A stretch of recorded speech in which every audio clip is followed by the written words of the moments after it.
اذان کے وقت انگوٹھے چومنا بدعت ہے۔ نہیں، خدا کے بندے اللہ کے گھر میں بیٹھے ہو، ایک بات مجھے بتاؤ، خدا نے تمہیں عقل نہیں دیا؟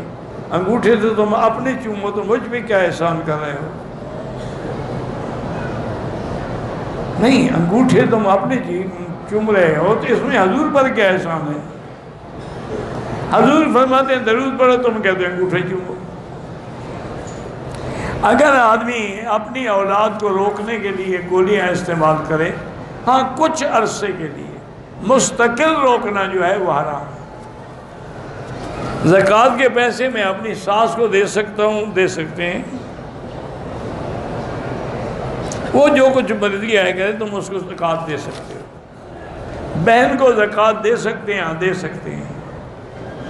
میری 2 بھانجیاں ہیں 5 سال یا 7 سال کی، نیند کی صورت میں ان کے بستر پہ پیشاب کریے، بیماری ہوتی ہے، اس کا علاج بھی کرائیں اور سورۃ فاتحہ پڑھ کے دم کیا کریں۔ تہجد کے لیے سونا ضروری نہیں ہے، عشاء کے بعد جو بھی نفل پڑھو گے وہ تہجد ہے۔ اگر ایک آدمی کی ڈیوٹی ہے، وہ ساری رات جاگتا ہے، بالکل تہجد پڑھ سکتے ہیں۔ یہ کہاں سے لکھا ہوا ہے کہ تہجد کے لیے سونا ضروری ہے؟ کہتے جی کمپنی ہمیں ہر 3 مہینے کے بعد جوتے دیتی ہے، اگر وہ جوتے زیادہ ہو جائیں تو ہم کسی کو دے دیں یا بھائی آپ کی مرضی، آپ کے ہیں، کمپنی نے تو آپ کو دے دیے ہیں۔ دم کا گوشت فروخت کرنا بھی ناجائز ہے، خریدنا بھی ناجائز ہے، وہ تو خیرات کا ہے۔